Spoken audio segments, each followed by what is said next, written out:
शारीरिक, मानसिक और आगंतुक कर्म के उदय के कारण दुखी है और हमारा लक्ष्य सुख प्राप्त करने का है। और ये सिद्ध चक्र विधान का लक्ष्य यही है कि जिन्होंने अनंत शाश्वत सुख को प्राप्त करने वाले वे आत्माएं सिद्धालय में विराजमान हैं। सी और ध शब्द दो शब्द बताते हैं। सी तो माने अष्ट कर्म से मुक्त और धांता ने जिन्होंने ध्यान रूपी आग्नि के द्वारा 8 कर्मों को नष्ट करके शाश्वत सुख को प्राप्त किया। और इसी लक्ष्य को लेके हम लोग यह शांति, ये विधान सिद्ध चक्र विधान हम लोगों ने आज आप अंतिम दिन है, इतना ही याद रखेंगे। जब आप विनायक यंत्र की पूजा कर रहे थे उसमें एक अर्घ्य आया था कि जब तक जिन धर्म की शरण में नहीं प्राप्त करते तब तक सुख को प्राप्त कर नहीं सकते।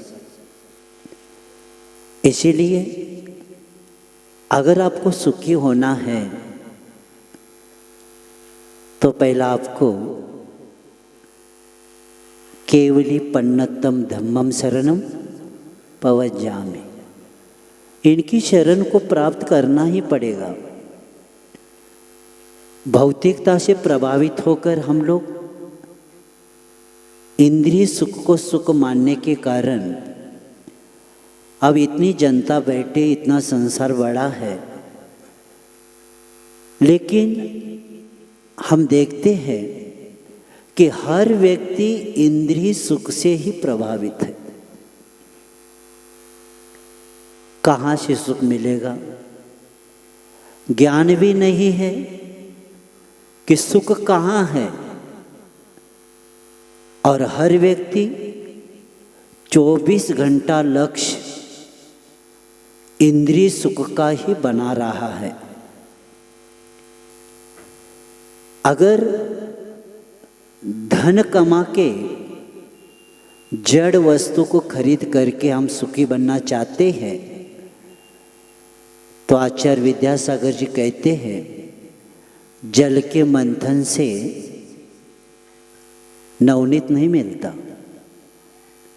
और हम लोग संसार के सुख को सुख मानते हैं, यही हमारी सबसे बड़ी गलती है। और इसीलिए आपको पहला निर्णय करना पड़ेगा कि हमें सुख कर्मों के अधीन अंत सहित दुखों से मिश्रित और पाप का कारण है, ऐसे इंद्रिय सुख नहीं चाहिए हमें। अगर इंद्रिय सुख से सुखी होते तो चक्रवर्ती को क्या कमी थी? इंद्रिय सुख से सुखी होते तो देवों को क्या क्या कमी थी? क्या कमी थी उन लोगों के पास? कितनी रानियां, कितने दरबार, कितना शतखंड अधिपति, तो भी वह दुखी रहा।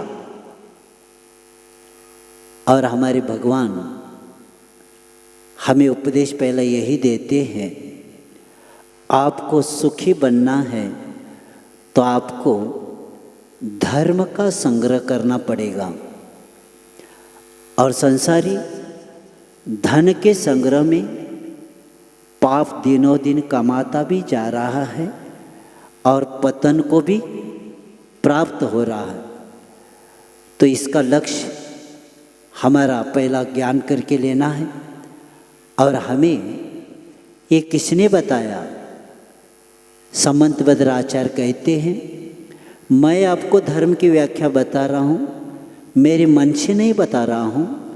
जो सुख को देने वाला धर्म है वो किसने बताया? धर्मम धर्मेश्वरा विदु। यानी मैं मेरे मन से धर्म की व्याख्या नहीं बता रहा हूँ कि जिन्होंने धर्म को प्राप्त करके अंतिम लक्ष्य को प्राप्त किया, उस आत्मा ने जो धर्म बताया वही धर्म जो तीर्थंकरों ने बताया मैं वही बता रहा हूँ। और वो कहते हैं कि धर्म किसको कहते हैं? सददृष्टि ज्ञान वृत्तानि धर्मम धर्मेश्वरावदु। सम्यक दर्शन, सम्यक ज्ञान, ये दो को धर्म नहीं कहा। कई लोग सम्यक दर्शन ज्ञान को प्राप्त करके बहुत ऊपर उठ रहे हैं, वो खुद को मान रहे हैं कि ये लोग अज्ञानी हैं, ये क्रियाकांड करते हैं और वो ज्ञानी है। जैसे सम्यक दर्शन और सम्यक ज्ञान की बात करता है तो आचार्य कहते हैं कि दो के द्वारा धर्म नहीं होता। सम्यक दर्शन सम्यक ज्ञान के द्वारा धर्म नहीं होता। कमेटी या पंचायत समिति होती है, ये दो व्यक्ति की नहीं होती, वो सब मिलके आते तब उसको हम पंचायत कहते या कमेटी कहते हैं। उसी तरह सम्यक दर्शन और सम्यक ज्ञान से सुख मिलने वाला नहीं है। जब सम्यक चारित्र को प्राप्त करेंगे तब धर्म यानी सुख प्राप्त करने के पात्र बनेंगे। कितने लोग पात्र है बताओ? कौन पात्र है? ये नीचे बैठने वाला पात्र है ही नहीं, क्योंकि आचार्य कहते हैं कि तीनों जब रहेंगे तब आपका धर्म प्रारंभ हो जाएगा। क्योंकि कर्म की निर्जरा, उसके लिए धर्म ही आधार है। और धर्म को प्राप्त करना है तो आपको रत्नत्रय को प्राप्त करना ही पड़ेगा, तब जाकर मोक्ष मार्ग के योग्य कर्मों की निर्जरा हो जाएगी।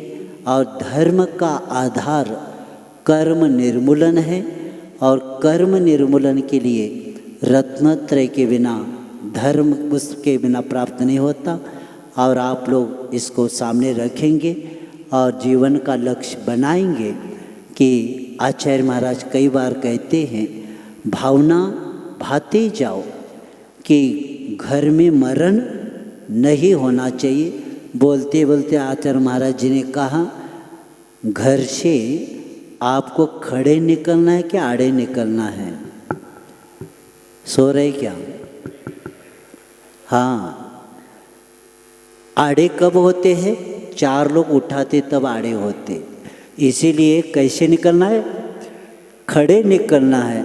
और जो खड़े निकलता है वही सिद्ध बनने का पात्र बनता है, यानी रत्नत्रयधारी बन के। और ये भी लक्ष्य बनाएं, क्योंकि समय हो गया, 11 बजे है, 11:05 हो गया।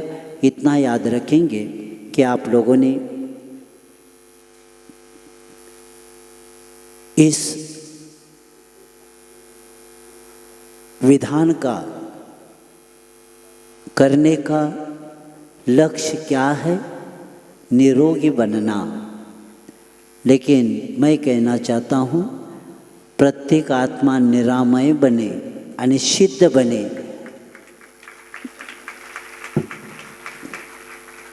यही अपना क्या होना चाहिए? लक्ष्य बनना चाहिए। और ये भी याद रखना, साधन ठीक है तो साध्य की प्राप्ति होगी। और इसलिए आयुर्वेद में बताया है, धर्म अर्थ काम मोक्ष, ये 5 पुरुषार्थ के लिए महत्वपूर्ण है आरोग्य।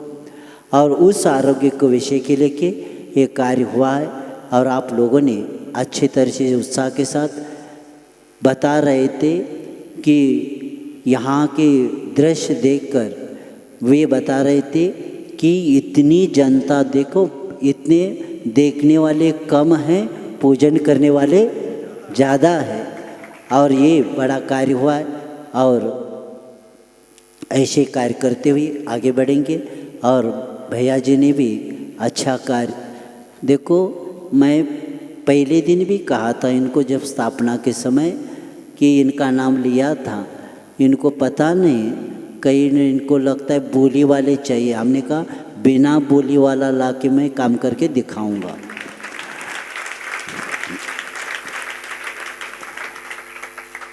क्योंकि प्रत्येक की भावना श्रद्धा बनती है ना, तब बोलने की जरूरत पड़ती, क्योंकि उस श्रद्धा के द्वारा एक भी व्यक्ति पात्र पीछे नहीं रहता। अपने क्रम देखो, कहाँ से 5 लाख से प्रारंभ हुआ था और 1100 तक भी, 11,000 तक भी हम पहुँच गए। इसका मतलब है हर व्यक्ति को पात्र बनाया। और आचार्य जी कई बार कहते हैं एक व्यक्ति के द्वारा दान देने से काम नहीं होता, सबकी सद्भावना लगना चाहिए। जैसे कुंडलपुर का मंदिर के बारे में वह चर्चा आई थी, एक दानवीर खड़ा हुआ, अकेला बनाऊंगा तो आचार्य जी का नहीं, अकेला आप बनाएंगे, लेकिन हमें सबकी सद्भावना चाहिए। इसीलिए 1100 रुपये तक भी दान दिया, तब जाकर कुंडलपुर का काम हो गया। उसी तरह प्रत्येक अपनी भावना किया और लक्ष्य यही है, सब निरोगी रहकर धर्म ध्यान करें और सबको शाश्वत सुखी प्राप्ति हो। अहिंसा परम धर्म की